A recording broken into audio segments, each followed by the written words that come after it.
está creando se llama nuevo orden mundial, aunque fuera de las teorías conspirativas es muy sencillo definirlo. El nuevo orden mundial no es otra cosa que la implantación de un poder supranacional, basándose precisamente en esas organizaciones supranacionales que están creadas desde el fin de la Segunda Guerra Mundial, en concreto a raíz de los pactos de Bretton Woods, año 44.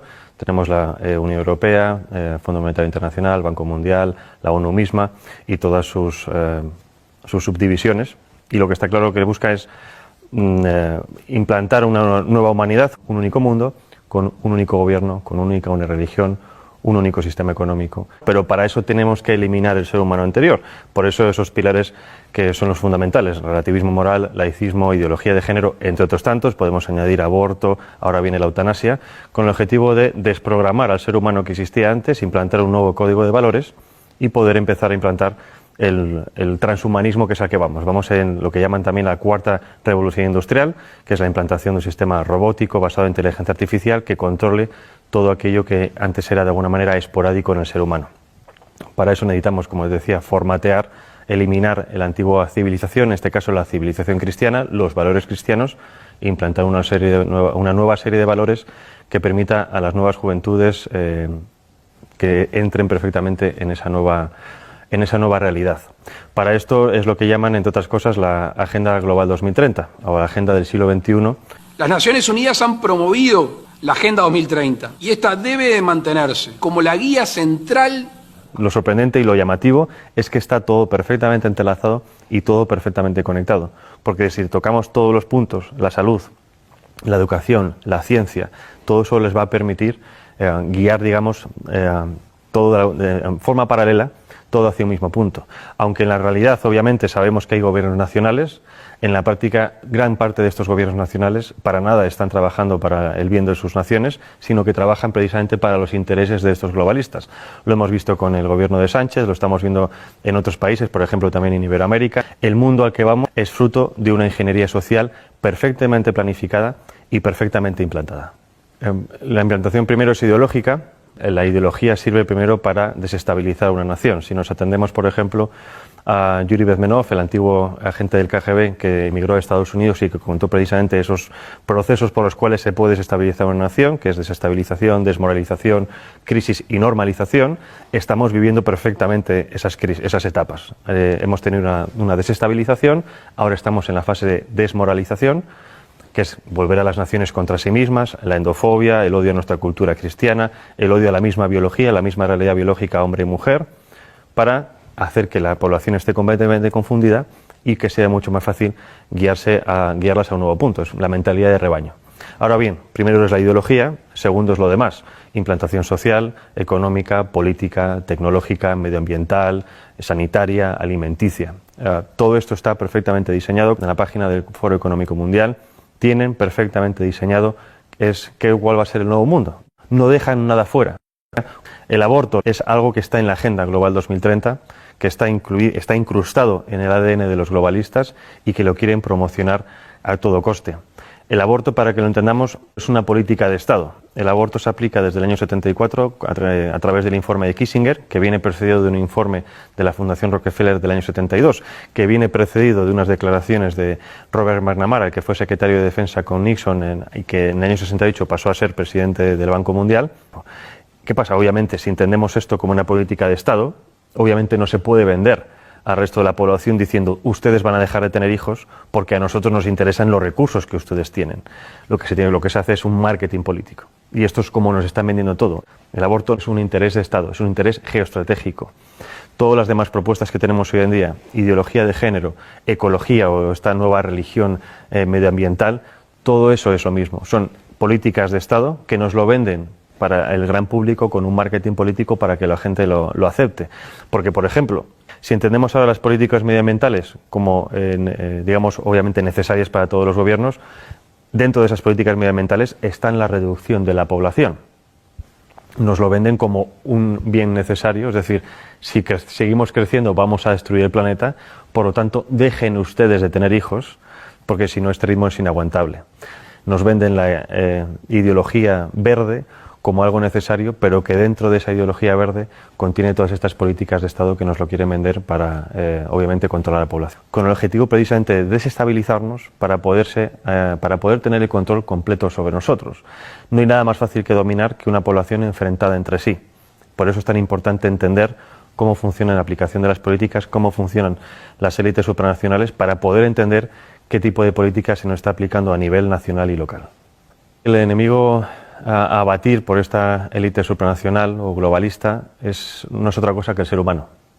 Es decir, hay un desprecio absoluto por parte de las élites por el ser humano corriente, no solo en las élites supranacionales, también las tenemos en las élites nacionales. Y obviamente para destruir a esa parte de la población, no en el sentido físico, sino en el sentido psicológico, hay que atacar obviamente sus creencias, sus bases morales. Y en este caso, primero es destruir las naciones y obviamente la religión. Hay un objetivo que es crear una religión única. Es decir, las religiones tradicionales son un escollo para ese nuevo orden mundial, para la consecución de ese poder político. Si eliminamos la religión, estamos eliminando obviamente una vía de escape muy humana que de alguna manera evita que llegues al control mental de las personas. Podremos controlarlas físicamente, pero la religión permite que esas personas se puedan evadir a otro plano y obviamente también contienen unos códigos ético-morales muy firmes que están completamente enfrentados ante los códigos morales que nos quieren implantar. En este caso, la religión católica o la Iglesia católica es el enemigo a batir desde hace siglos. Ya no solo hablo de la masonería, sino de muchísimas personas. Es decir, es necesario hacer caer esa civilización cristiana para poder implantar una nueva civilización. El objetivo en general cuando hablo de la humanidad es el control absoluto de la población, pero no solo hablo de control, digamos, policial, sino control de lo que se consume, de lo que se piensa, de lo que se educa, de lo que se ve. Más o menos yo creo que todo el mundo tiene en la cabeza esta realidad porque es un poco lo que estamos viendo. Nos censuran las redes sociales, nos censuran medios de comunicación, censuran incluso en los mismos colegios y esto no es otra cosa que poner barreras. Entonces necesitan acabar con todo eso para poder tener el control. Obviamente cuando hablo de Soros como uno de los principales promotores de este nuevo orden mundial, lo dejo muy claro, uno de los principales, o digamos una de las caras visibles. Yo creo que si conocemos a Soros tanto, es porque a Soros se le permite mostrarse. ¿Con esto qué quiero decir? Con esto digo que los verdaderamente poderosos están en la sombra. Ahora bien, si Soros, digamos que trabaja en el lado social, quiero decir la sociedad civil, es decir, es un experto en modificación de conciencias. Para eso trabaja en la ventana de Overton. La ventana de Overton es una herramienta que nos permite transformar lo imposible en un hecho factible. Y hay varias fases. Obviamente primero viene la propaganda, la ideología. Para eso se crean y se financian think tanks, fundaciones, asociaciones que generen supuestos documentos científicos, oficiales, estudios, etcétera, de los cuales después se hagan eco los medios de comunicación. Esos medios de comunicación llegan a las masas. Las masas, a base de repetición de estos estudios, estos conceptos, estas ideologías, acaban, si no aceptando como propias esas ideologías o pensamientos, sí aceptándolos diciendo que es algo como ya existe y lo ven por todas partes, es algo que hay que aceptar. Una vez llegamos a esa tercera fase, viene la cuarta fase, que es la de los políticos. Los políticos, obviamente, con el interés partidista de continuar en el poder, se hacen supuesto eco de esas reclamaciones supuestamente sociales y, obviamente, después el quinto, que es la transformación en leyes, la legislación. Entonces, esos 5 pasos es lo que se ha seguido con muchísimas cosas. Tenemos el aborto, tenemos el matrimonio homosexual, ahora tenemos ya ha empezado la eutanasia y el siguiente paso es la pedofilia. Y esto es pura matemática, es ciencia política y siempre funciona. Entonces, si nos atenemos a que esto sirve para aplicar ciertas cosas, ¿qué es lo que ha hecho Soros a nivel social? Lo mismo. Ha financiado ONGs, asociaciones, fundaciones, ha financiado medios de comunicación, ha financiado a políticos e incluso ha financiado a instituciones como por ejemplo puede ser la Unión Europea o el European Council on Foreign Relations, que es la versión europea del CFR norteamericano, que es el principal lobby de la política exterior norteamericana, en este caso en Europa. Entonces, si tienes los 5 pasos o los 4 pasos de los 5 en tu mano, es mucho más fácil modificar la realidad de los ciudadanos precisamente porque toca todos esos palos. Si nos vamos a instituciones supranacionales, ¿cuál es el papel de la ONU, de la UE? Es muy parecido. Bueno, el Banco Mundial obviamente es la gestión económica mundial, lo mismo parecido del Fondo Monetario Internacional a la hora de préstamos. El control económico y los préstamos sirven para el chantaje económico de las naciones. Hay muchísimas naciones africanas que se han quejado precisamente del chantaje económico, de dinero supuestamente de ayudas al desarrollo, siempre dependiendo de cuestiones como, por ejemplo, la implantación del aborto, la implantación de la ideología de género, de educación sexual temprana para los niños, etcétera, etcétera. La OMS ha sido fundamental para la implantación de la idea de que existe una pandemia mundial, y si no hubiera sido por la OMS, en este caso por Tedros Adhanom, no se hubiera creado o no se hubiera llamado un confinamiento mundial. Primera vez en la historia que los ciudadanos de este planeta hemos visto cómo en todas las naciones se seguían los mismos pasos. Es decir, nada ha conseguido antes que realmente hubiera una coordinación nunca antes vista a nivel global. Coordinación que, aunque a nosotros nos parezca mucha, en general ha sido como muy sospechoso, por así decirlo, no sigue siendo suficiente para esta élite. Según ellos, los retos que nos plantean las pandemias del futuro, eso supera por muchísimo la capacidad gestora de los estados independientes entre sí.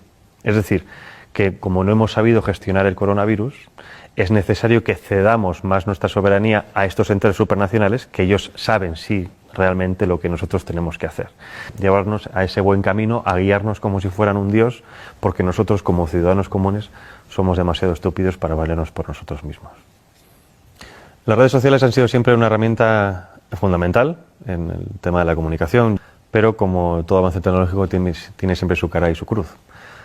Como todo avance tecnológico nos lo venden que es bueno para poder hablar con nuestros familiares, que están en contacto con gente de todo el mundo, pero el problema, el contrapeso es el control absoluto, ¿no? Ya no solo el control de lo que hacemos, sino incluso de nuestros pensamientos, porque muchas veces decimos cosas en redes sociales que quizás fuera de un ámbito demasiado privado, ¿no?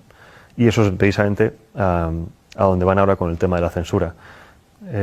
Han visto que en los últimos años ha habido también una pequeña revolución en redes sociales, dado que cada vez hay más perfiles conservadores, antiglobalistas, más perfiles de gente contraria a los designios de este nuevo orden mundial, ¿no? Y si estuviéramos realmente en un mundo libre, democrático, y esto lo digo para que la gente se dé cuenta de que no vivimos en un mundo libre democrático, la libre circulación de ideas y de debates debería ser una de las principales características de todo sistema. Y estamos justo en lo contrario. Y no justo en lo contrario porque de facto no se puede hablar, porque antes sí se podía hablar de muchas cosas. El problema es que los que son realmente poderosos, los que controlan las cosas, se han dado cuenta de que si dejamos que libremente ciertas ideas circulen, no las suyas, en cuanto a debate, esas ideas ganan o se han demostrado que tienen más peso que otras. Es decir, por ejemplo, con el tema del aborto, ya no hay argumentos científicos médicos, ahora son argumentos puramente sentimentales, ¿no? El derecho de la mujer a elegir sobre su propio cuerpo, porque por eso saben que los argumentos médicos no pueden vencerlos.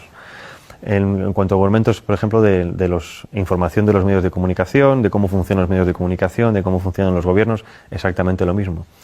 Se censura completamente aquel que intenta hacer una crítica constructiva o negativa de lo que sea, pero hacer una crítica para avisar de qué está ocurriendo.